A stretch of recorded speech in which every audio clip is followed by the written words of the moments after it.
In life, we often treat people sincerely, only to be ignored or taken advantage of without even realizing it. Have you ever felt that your selfless efforts ended up bringing hurt or coldness instead?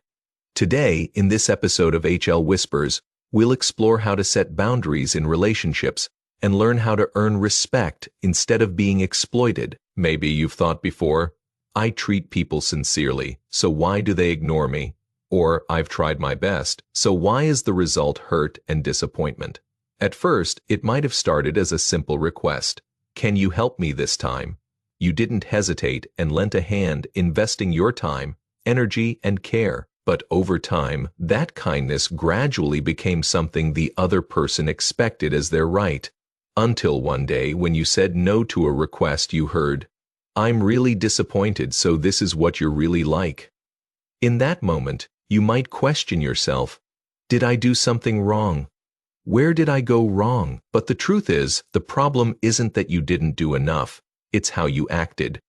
Without boundaries, saying yes to every request, even when someone oversteps, while just saying, it's okay, I understand, eventually turns you from someone worthy of gratitude into a convenient option. Even someone Today, I want to focus on this.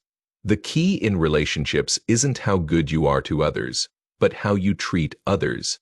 We can't blindly be nice to everyone, especially when we notice we're being repeatedly used. It's time to learn to set boundaries and earn respect, rather than letting people see us as weak and easily manipulated. Only by recognizing our own value and protecting ourselves in relationships can we receive genuine respect and sincerity from others. If you've faced similar struggles, today's video will help you find ways to handle them. Let's learn how to set boundaries the right way, avoid being exploited, and earn the respect we deserve. If you enjoy this topic, don't forget to like and subscribe. I'll keep bringing more practical advice to warm your heart. Category 1. The fool obsessed with superiority. Rude people rarely appreciate kindness. Instead of thinking, this person is warm and deserving of gratitude, they might think, this person seems easy to control. A few requests, and they'll comply. They don't know how to say no, I might as well benefit from them. Psychologists call this the superiority illusion. Harvard psychologist David Dunning noted, people with lower abilities often mistakenly believe they are better judges and more capable than others. These people don't exploit others because they're smart. They do it because they can't understand gratitude and kindness. They don't see your thoughtfulness as care. They see it as an opportunity to take advantage. After a few favors, they start seeing your help as a given. They've always helped me, it's nothing. But the moment you refuse, they might say, what happened? You've changed. Or, why are you so stingy? You can't even do this little thing. You might feel confused. How did I not see this person clearly? Actually, you did see it. This is when their true nature is exposed. German philosopher Arthur Schopenhauer said, a person's character is best revealed in how they treat those weaker than themselves. When they face someone kinder or gentler than themselves, they won't feel gratitude. They feel superiority. So don't give too much to these people. If your kindness is met only with contempt, it's time to set boundaries. Save your care for those who truly deserve it, not for those who only take and never appreciate. Category 2. People who treat your kindness as their right at first. They might say gratefully, thank you. Only you could help me. Your heart softens and you give your time, energy, and even emotion. But this often doesn't stop there after one favor. They begin to see it as expected. They'll say, can you help again? Or, you're the only one who can do this. Slowly you realize it's not gratitude. They see your kindness as something owed. Psychologist Adam Grant in Give and Take calls these people takers. Their goal isn't to reciprocate, it's to keep taking. When you say no, they show disappointment or blame you. The problem isn't whether you help. The problem is that helping has become their right. When your goodwill is treated as obligation, the relationship deteriorates. They don't appreciate. It's all about what they can get from you. Once you finally refuse, they might immediately say, you've changed. You weren't like this before. This can make you doubt yourself. Am I being too cold? But remember, someone who is truly grateful will never say this. When you hear these words, recognize You're not helping someone appreciative. You're being used by someone who takes your kindness for granted. Set boundaries and protect your goodwill. Don't let ungrateful people continue to exploit you. Category 3. The manipulative person who uses guilt. These people don't get angry or demand directly. They manipulate subtly, leveraging your kindness. They might say, "If it weren't for you, who could I turn to? You're the only one I can rely on. If you don't help, I'm doomed." Hearing this, you feel compelled to help. You feel guilty, afraid of being seen as a bad person. So you give in. But do they ever change?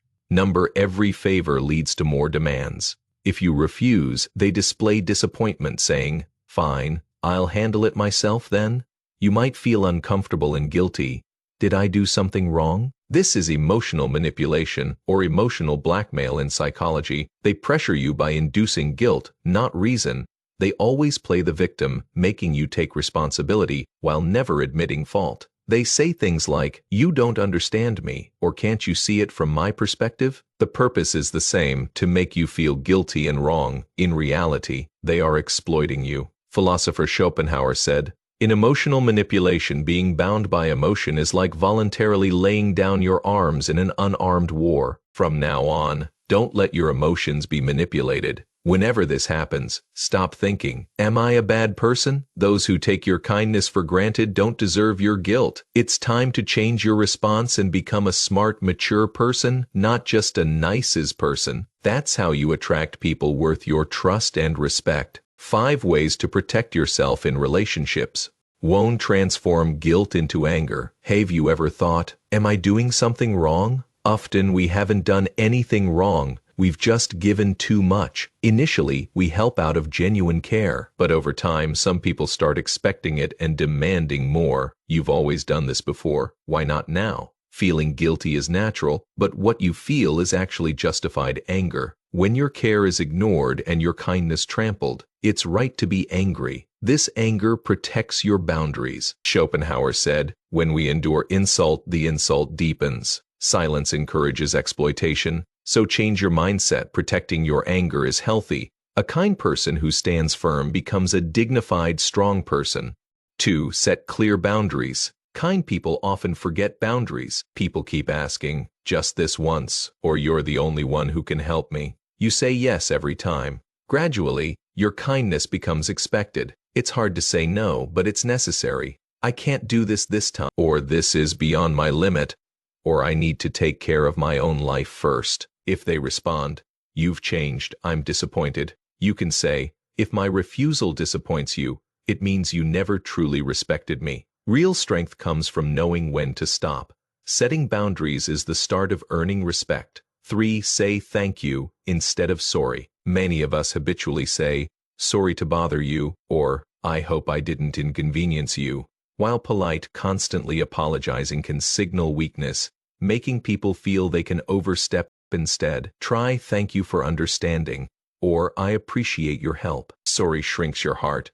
Thank you opens it. It reinforces self-worth and nurtures genuine relationships. 4. Say, "Maybe that's just how it is." We often ask, "Why did they do that?" Or "Why are they like this?" Constantly asking, "Why?" can drain us emotionally. Instead, try, "Maybe that's just how they are," or "I may not do it that way, but I can understand their approach." This protects your emotions, keeps you centered, and avoids unnecessary stress. 5. Stop always accommodating. Choose respect. We often compromise. "I'll back down this time," or "I'll endure it." If habitual people begin to take you for granted, you're no longer respected.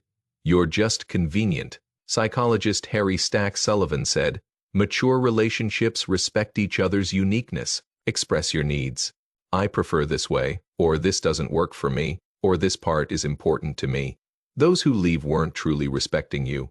Those who stay do. By following these 5 methods, you can protect yourself in relationships, stop being a people pleaser, and start being a respected person. Remember, you are already remarkable. Your value doesn't depend on how much you give. Respect yourself, set boundaries, and those worth your trust and care will remain. Thank you for watching. If you liked this video, share it with someone who needs it. Like and subscribe. I'll keep bringing more meaningful content. This is HL Whispers. See you next time.